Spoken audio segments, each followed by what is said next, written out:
They said it out loud. Not quietly. Not off the record. Not behind closed doors. They said it confidently, almost defiantly. The WNBA doesn't need Caitlin Clark. The league is bigger than one player. The growth is organic. The momentum was inevitable. She just happened to arrive at the right time. On the surface, that sounds strong. It sounds mature.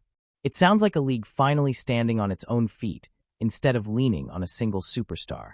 And for a moment, a lot of people wanted to believe it. Fans repeated it.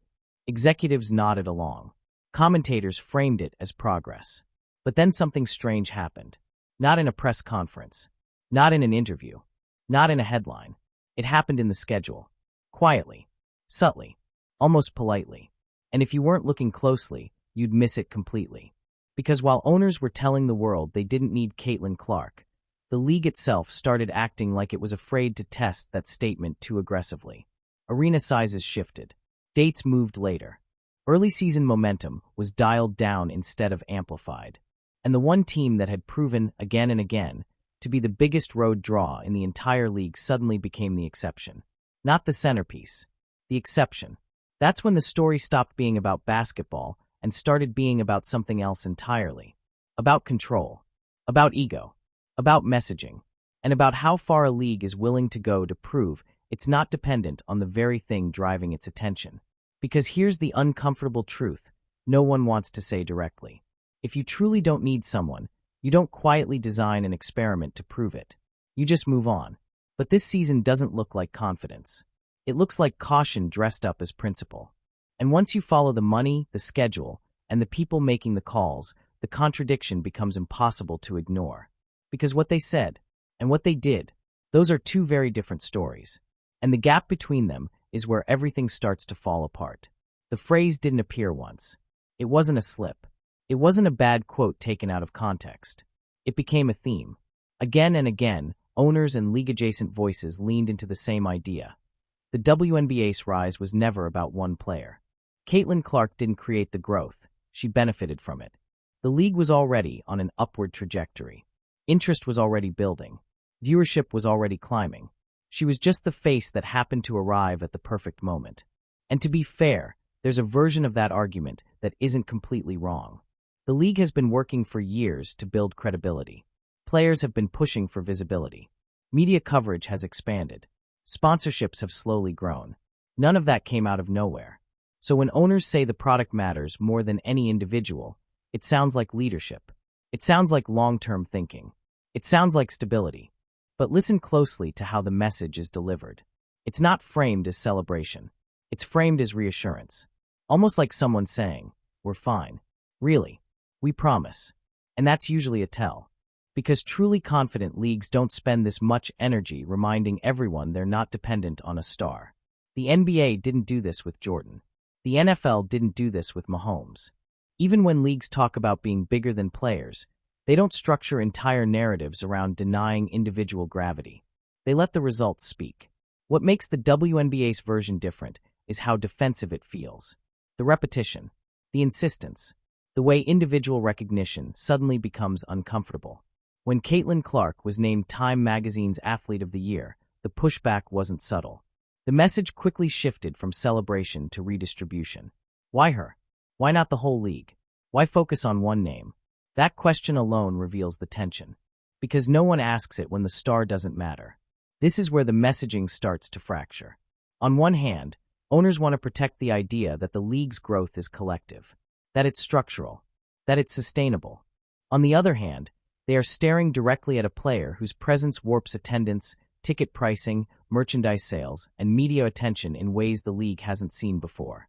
And instead of embracing that contradiction, the public posture becomes one of resistance. Not denial, exactly, but minimization. Caitlin Clark isn't dismissed outright. That would be too obvious.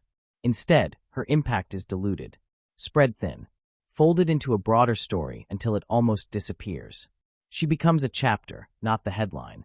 A contributor, not a catalyst. And again, that sounds reasonable. Until you notice something critical. This messaging didn't peak after the league proved it could thrive without her. It peaked before. Before the new season even started. Before attendance patterns could stabilize. Before ratings without her presence could be measured cleanly.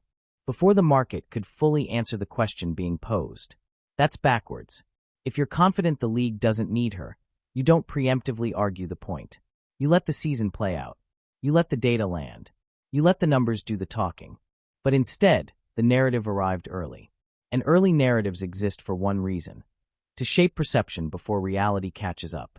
Because once you start looking beyond quotes and into decisions, real, financial, irreversible decisions, the story begins to wobble.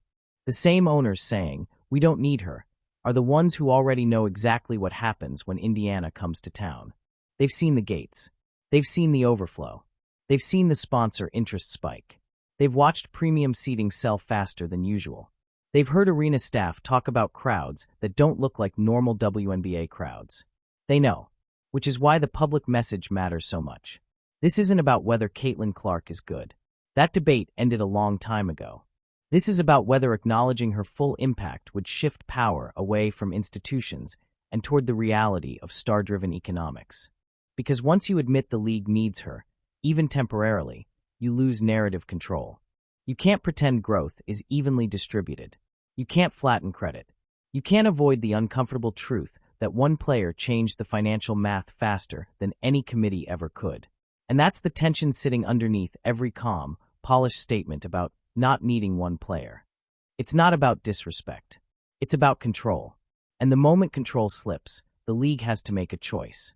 Lean into reality, or quietly try to manage it. And that choice shows up next, not in words, but in numbers. Publicly, owners talk in language. Privately, they talk in numbers. And that difference explains almost everything. Because no matter how confident the messaging sounds on TV or in interviews, the real conversations happen in rooms where nobody is trying to win a narrative. They're trying to understand why one night feels different from every other night on the calendar. Those conversations don't start with ideology. They start with a sentence like this: "Hey, what did your gate look like when Indiana came to town?" That's the moment everything changes. Because once owners start comparing notes, the story stops being abstract. It stops being about growth curves and long-term vision. It becomes very simple, very fast.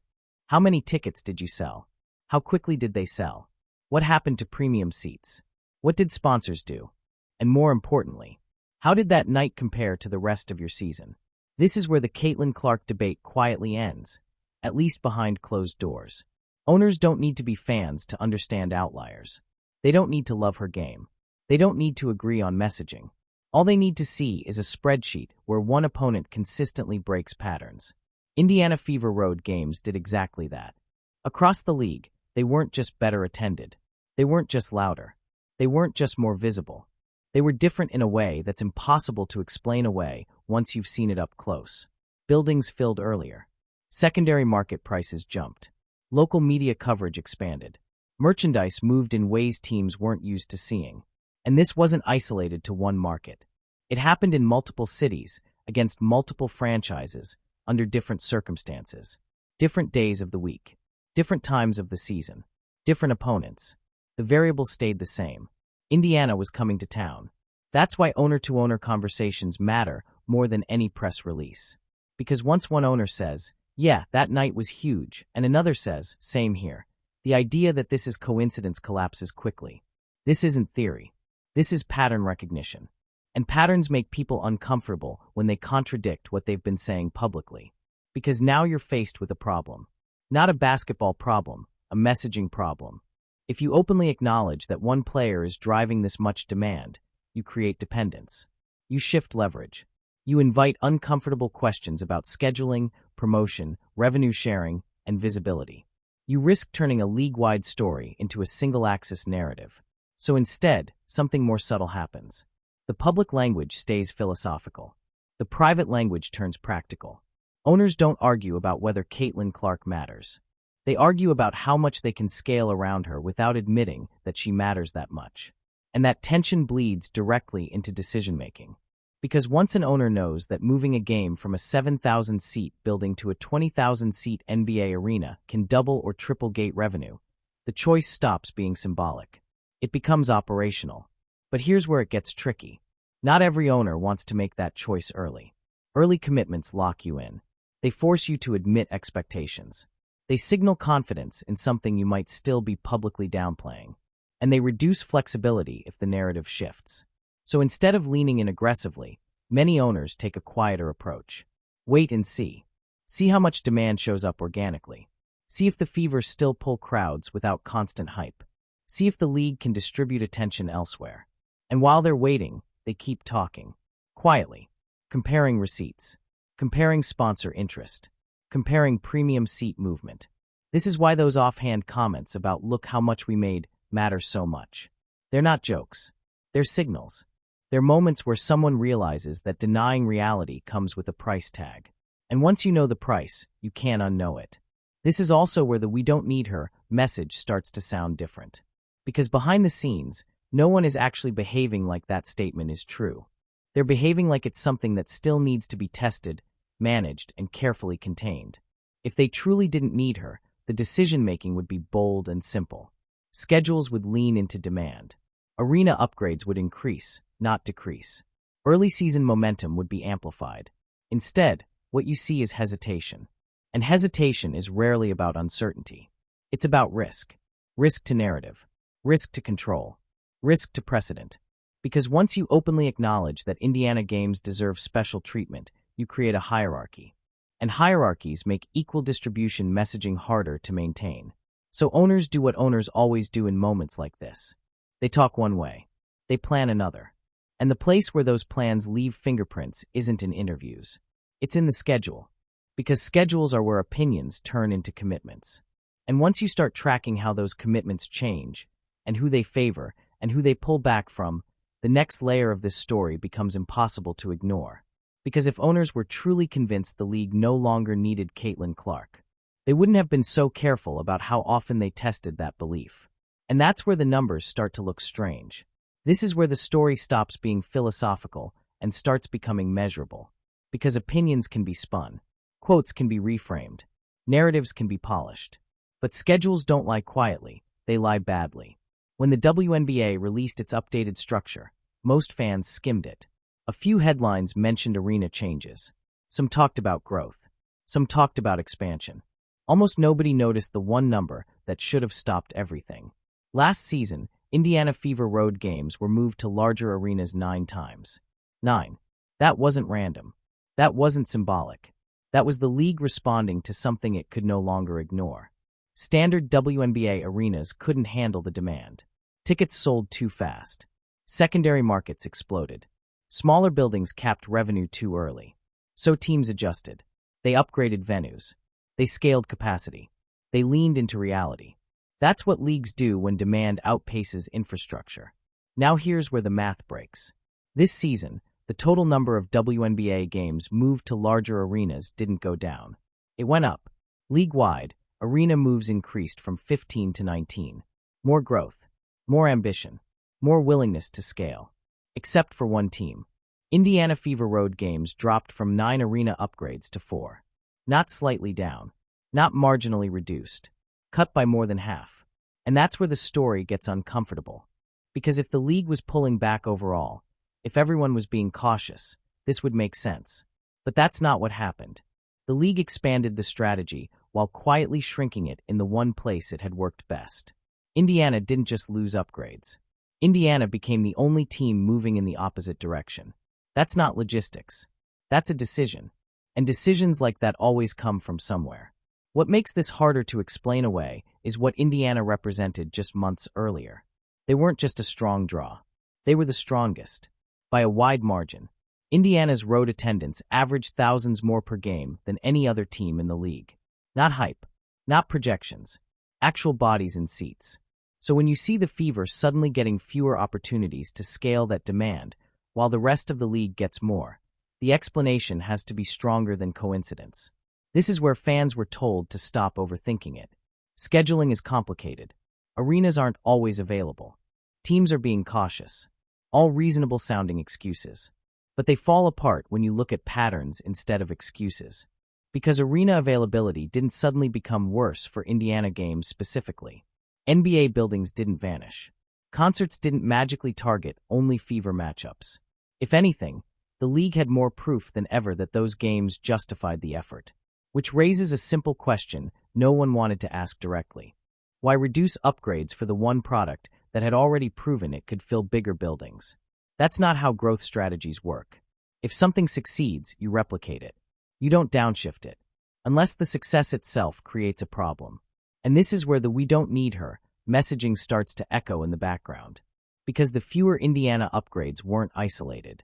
They aligned perfectly with the narrative shift, with the insistence that the league's rise wasn't tied to one name.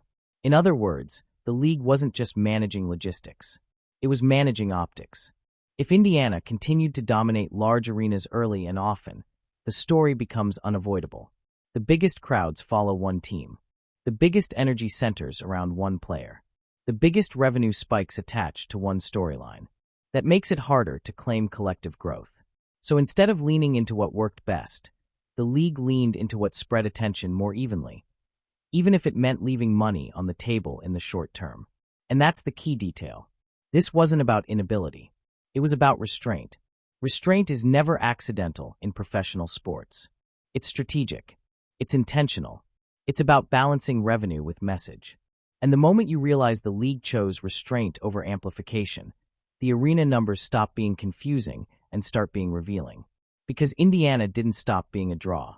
The league just stopped treating it like one, at least on paper. But paper schedules aren't final, and that's where this gets even more interesting. Because once the numbers didn't line up, the league needed a reason. Something safe. Something reasonable. Something that wouldn't spark backlash. And that's when the injury explanation quietly took center stage. Because if you can blame uncertainty, you don't have to admit intent. And that's the next layer that doesn't survive scrutiny. This is where the official explanation finally arrives. Neat. Polished. Responsible sounding. Caitlin Clark's groin injury. That's the reason, they say. That's the variable that changes everything. Teams don't want to overcommit to bigger arenas if there's uncertainty around her availability. It's just smart planning. Just caution. Just being realistic. And at first glance, it works. Injuries are unpredictable. Larger arenas come with higher costs. No one wants to be stuck with empty seats if the biggest draw isn't on the floor. From a distance, that logic feels sound, even sympathetic. But the moment you look at what actually happened last season, the explanation starts to unravel. Because the real-world test already happened. When Caitlin Clark went down, the crowds didn't disappear. Indiana didn't suddenly stop pulling fans. Those games didn't turn quiet. Buildings didn't empty out. The energy didn't evaporate. In fact, the Fever remained the largest road draw in the entire league even after Clark missed most of the season. That's the part that breaks the injury argument completely. If demand collapses without a star, caution makes sense. If demand holds, caution becomes cover. Indiana's average road attendance still hovered around the top of the league. Thousands more per game than anyone else. And here's the detail that gets conveniently ignored. Clark only played in 3 of the 9 moved games last season. 3. The rest still justified the upgrade. Which means the teams already answered the question the league is pretending to ask now. They already proved that moving Indiana games to larger arenas wasn't a gamble. It was a correction. So why pretend the risk suddenly became unacceptable? Because the injury explanation isn't really about the injury. It's about uncertainty. And uncertainty is useful when you don't want to commit. It gives cover. It buys time. It keeps options open. Teams can say they're being prudent while quietly waiting to see how the narrative develops. They can delay decisions without admitting hesitation. They can appear neutral while actively shaping outcomes. And that's exactly what this feels like. If health were the real concern, you'd expect consistency. A broad pullback. Fewer arena upgrades across the board. Conservative scheduling everywhere. But that didn't happen. The league increased arena moves overall, which means teams weren't suddenly scared of risk. They were selective about where they applied it. Indiana wasn't treated cautiously because of uncertainty. Indiana was treated cautiously because it represented certainty. Certainty that one team still bent the market. Certainty that one player still warped demand. Certainty that leaning in would undermine the message being pushed publicly. That's why the injury explanation feels convenient rather than convincing. It's the kind of reason you give when you need something defensible, not something accurate. And fans felt it, even if they couldn't articulate it right away. There was a subtle mismatch between what they were being told and what they remembered experiencing. People had already seen the crowds, already felt the buzz, already watched arenas overflow. You can't unsee that. So when teams claim they're worried about empty seats, it rings hollow. Especially when the data shows the opposite happened under worse circumstances. The injury didn't scare fans away. If anything, it heightened interest. People showed up hoping she'd play, wanting to be there if she returned, curious about how Indiana looked without her. The storyline itself became a draw. That's what stars do. They create gravity even in absence. And gravity is exactly what the league seems determined to downplay. Because once you admit that the Fever remain a magnet regardless of lineup, the rationale for restraint collapses completely. You're left with only one explanation that fits all the facts. This isn't about risk management. It's about message management. It's about slowing the feedback loop between star power and institutional decision-making. It's about keeping growth distributed on paper, even if reality keeps clustering in one place.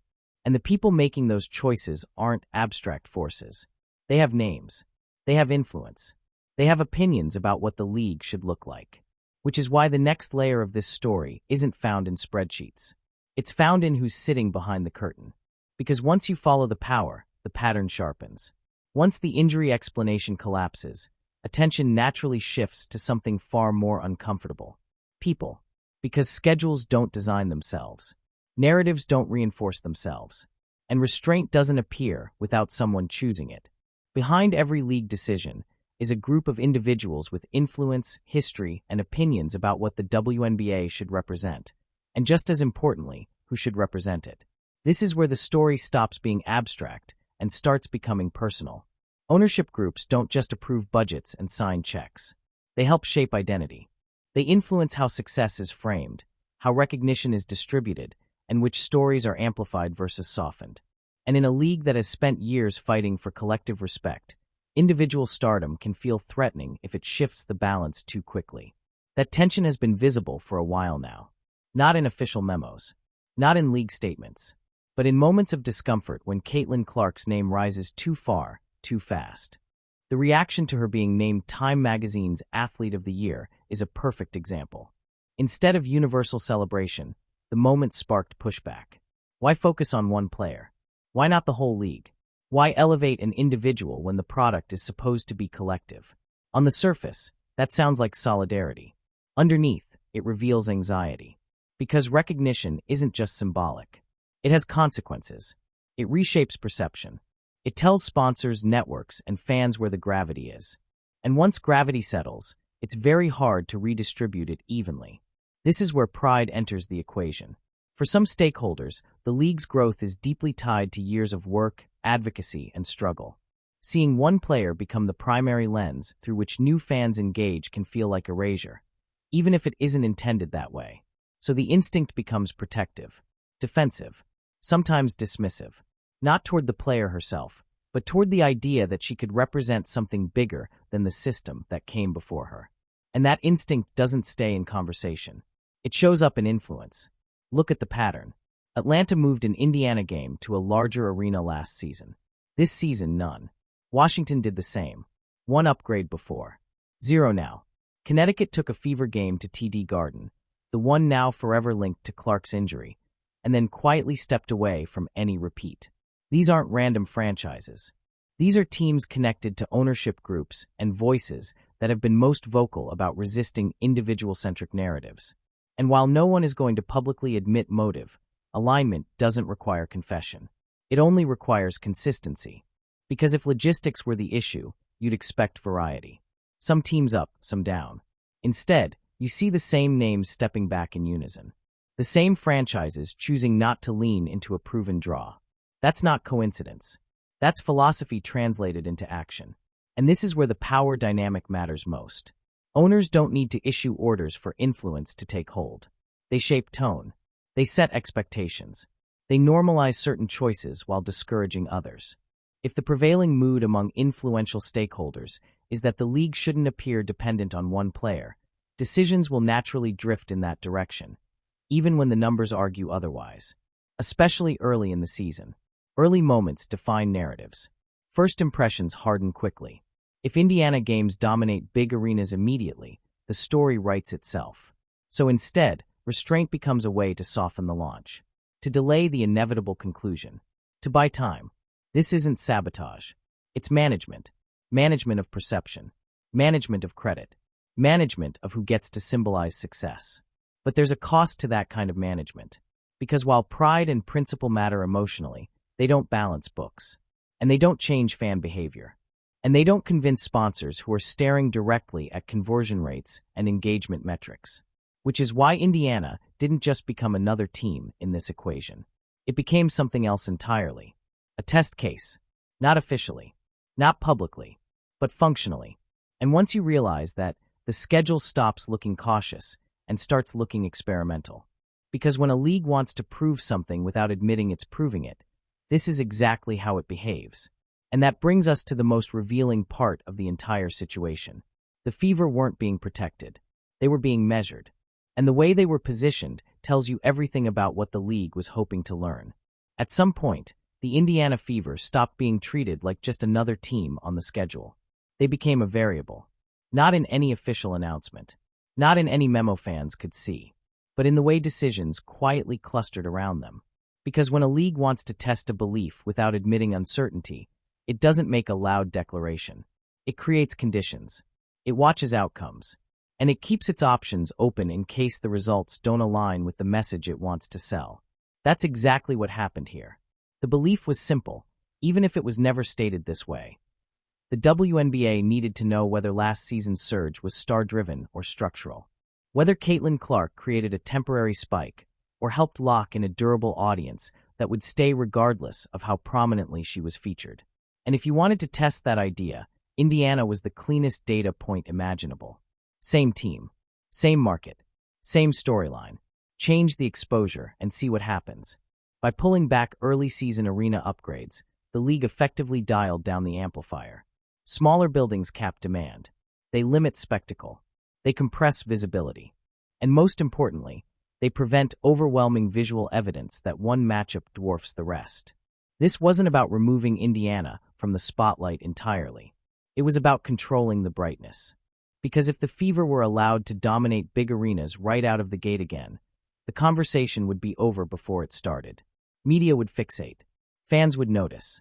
And every claim about evenly distributed growth would immediately sound hollow. So instead, the season was structured in a way that allowed for observation. See how attendance looks without constant upscaling. See how interest spreads when Indiana isn't positioned as the weekly event. See if other narratives can carry similar weight. That's what makes Indiana an experiment rather than a victim. This wasn't punishment. It was measurement. And measurement always comes with restraint. Notice how the remaining 4 Big Arena Fever games were scheduled. Not early. Not during the initial wave of hype. They were pushed deeper into the season, well past the moment when casual fans are most energized and national conversation is loudest. That timing matters. Early season games set tone. They create habits. They define what feels important. By keeping Indiana mostly in standard venues early, the league created space for alternative storylines to breathe. Expansion narratives. New rivalries. League-wide momentum. All without Indiana overwhelming the visual field. And if those storylines held attention, the league could point to success and say, "See? We told you." But here's the key detail that exposes the hedge. The door wasn't closed. Those late-season arena dates weren't commitments to belief. They were contingency plans. Safety valves. Proof that if demand surged too loudly to ignore, there was still room to pivot without public admission. That's not confidence. That's insurance. Because true belief doesn't need a fallback.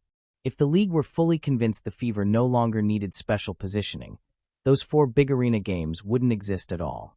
They wouldn't be sitting quietly on the calendar, waiting to be justified later. They're there because the league knows exactly what might happen. They know that once fans, sponsors, and local markets start comparing numbers to last year, questions will surface. And when those questions surface, the easiest response isn't a press release. It's an arena upgrade quietly announced weeks before tip-off. This is how institutions protect narratives without risking revenue. And that's why Indiana became the test case rather than the model. Because models get copied, test cases get watched, and the league is watching closely. Watching whether attendance holds steady in smaller buildings. Watching whether ratings soften when Indiana isn't consistently elevated. watching whether casual fans drift or stay engaged, all while publicly insisting the outcome is already known. That contradiction is the most revealing part. You don't monitor something you're certain about. You monitor what could embarrass you if it fails. And the league has structured this season in a way that allows it to claim victory no matter what happens, while quietly positioning Indiana as the lever it can pull if the experiment starts to wobble. Which brings us to the timing strategy itself, because the calendar tells you just as much as the totals. And once you understand why the biggest venues were pushed later, the intent becomes impossible to ignore. Timing is the detail most people overlook. Everyone argues about how many games were moved. Almost no one asks when those games were moved. But in professional sports, timing isn't cosmetic, it's strategic. Early season games are where momentum is created. That's when curiosity is highest, when new fans are paying attention, when narratives are still fluid and habits are forming. If you want to make a statement about what matters in your league, you do it early. You put your biggest draws in your biggest buildings while the spotlight is still hot.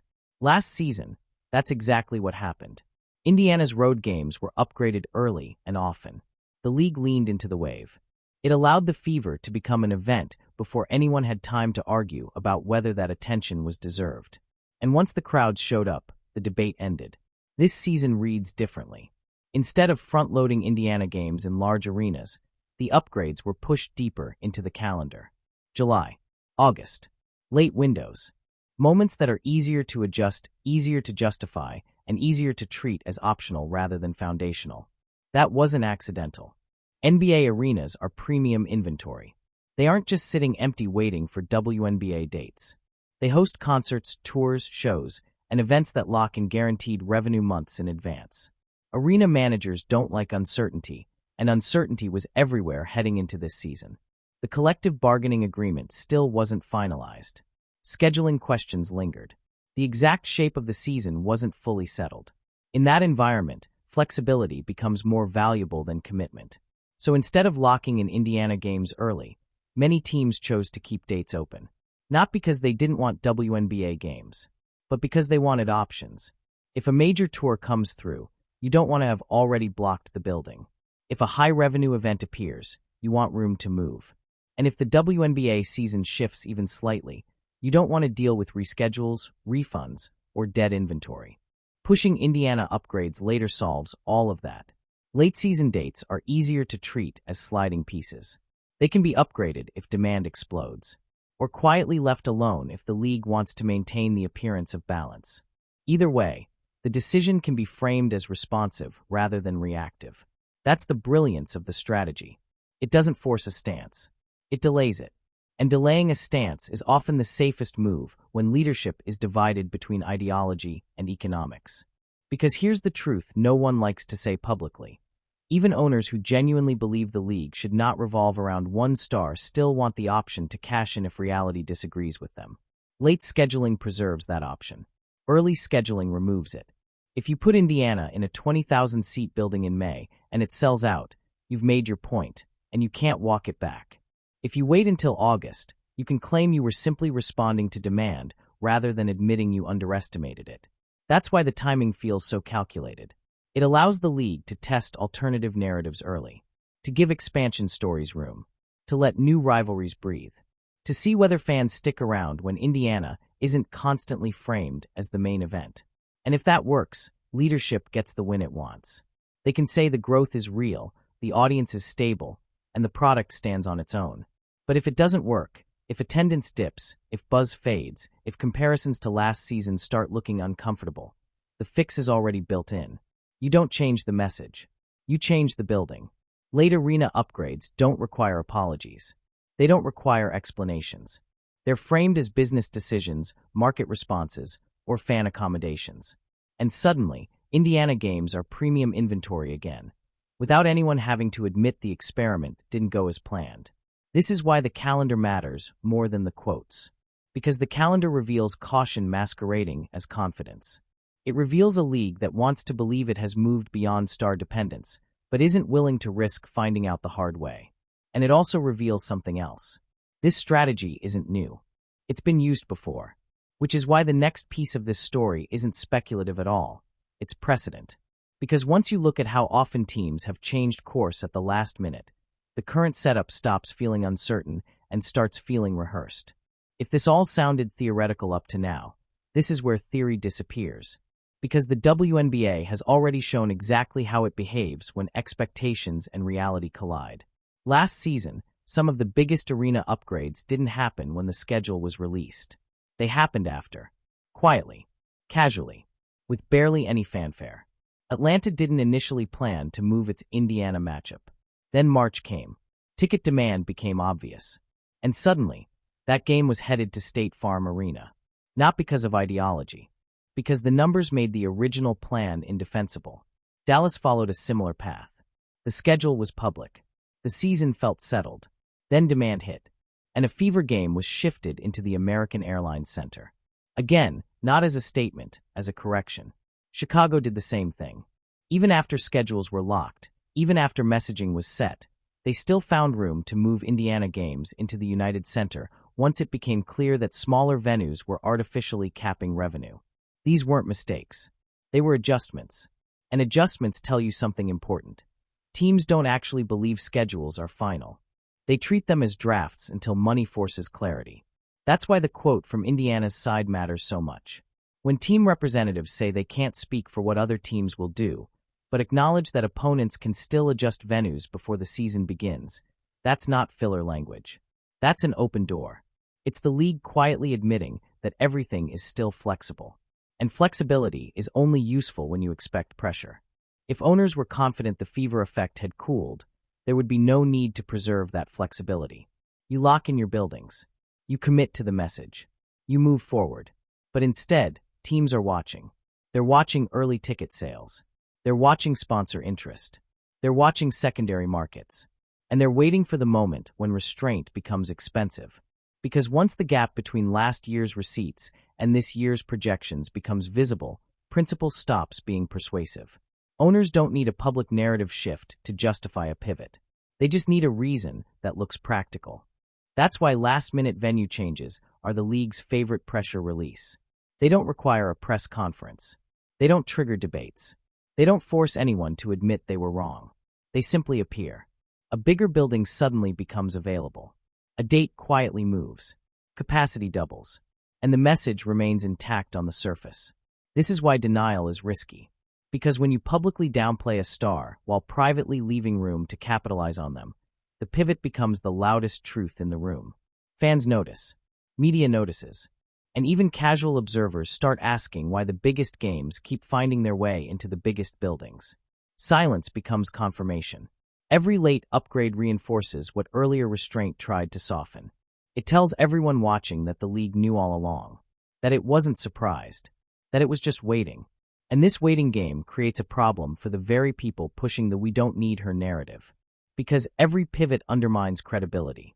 You can't say the growth is evenly distributed while repeatedly expanding capacity for the same matchups. You can't argue the league has moved beyond star gravity while treating one team like emergency premium inventory. At some point, the pattern overwhelms the message. And that point usually arrives when money speaks loud enough that it drowns out ideology. Which is exactly where this story is headed. Because denial isn't just awkward. It's expensive. And once the cost becomes clear, the conversation stops being philosophical altogether. It becomes operational. And that brings everything to the final collision, where message and money can no longer coexist peacefully. Because in professional sports, one of them always wins. This is where every narrative eventually ends. Not with a quote, not with a press release, not with a carefully worded explanation. It ends with a ledger. Because professional sports can pretend to be philosophical for only so long. At some point, someone has to answer for the difference between what could have been earned and what was earned. And once that gap becomes visible, ideology loses its leverage fast. This is the moment the league is drifting toward. The difference between a 7,000-seat arena and a 20,000-seat NBA building isn't cosmetic. It isn't marginal. It isn't theoretical. It's the difference between surviving and scaling, between treading water and building momentum that compounds. Premium seats, suites, local sponsorship activations, merchandise velocity. Those aren't abstract concepts. They're line items. And when Indiana comes to town, those line items behave differently than they do for almost anyone else. That's why the argument eventually collapses under its own weight. You can say the league's growth isn't dependent on one player. You can say the audience is broader now. You can say the product stands on its own. But the moment you're forced to choose between leaving money on the table or quietly contradicting your own message, the choice stops being philosophical.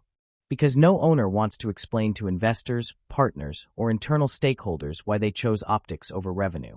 And that's the bind the league has created for itself. By publicly insisting it doesn't need Caitlin Clark while privately preserving mechanisms to benefit from her impact, it set up a scenario where actions will inevitably expose beliefs. If attendance and ratings hold steady early, leadership will claim validation. They'll frame the restraint as smart planning. They'll point to distributed growth and say the experiment worked.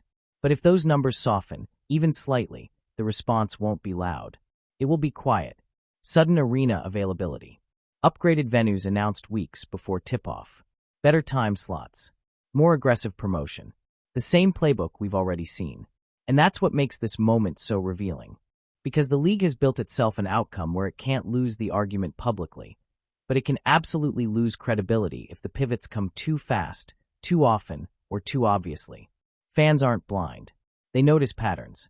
They feel when stories don't match behavior. And once that trust erodes, it's hard to get back. This season isn't just about attendance numbers or ratings charts. It's about whether the league is willing to fully accept the reality it's already benefiting from, or whether it will continue rationing its biggest draw in an attempt to protect a narrative that no longer fits the market. Star power isn't a weakness in sports. It's a feature, and leagues that learn how to integrate it without resentment grow faster, not slower. They build new fans without alienating old ones. They turn moments into movements instead of treating them like threats. Right now, the WNBA is standing at that fork in the road. It can lean in honestly, or keep hedging quietly. But one thing is certain. You won't need a quote to know which choice it makes. You'll see it in the schedule. You'll see it in the buildings. You'll see it in how quickly caution disappears when projections start looking uncomfortable. Because in pro sports, messages last until money disagrees. And money always gets the final word. So here's the real takeaway. Don't listen to what they say. Watch what they do. Watch February. Watch March.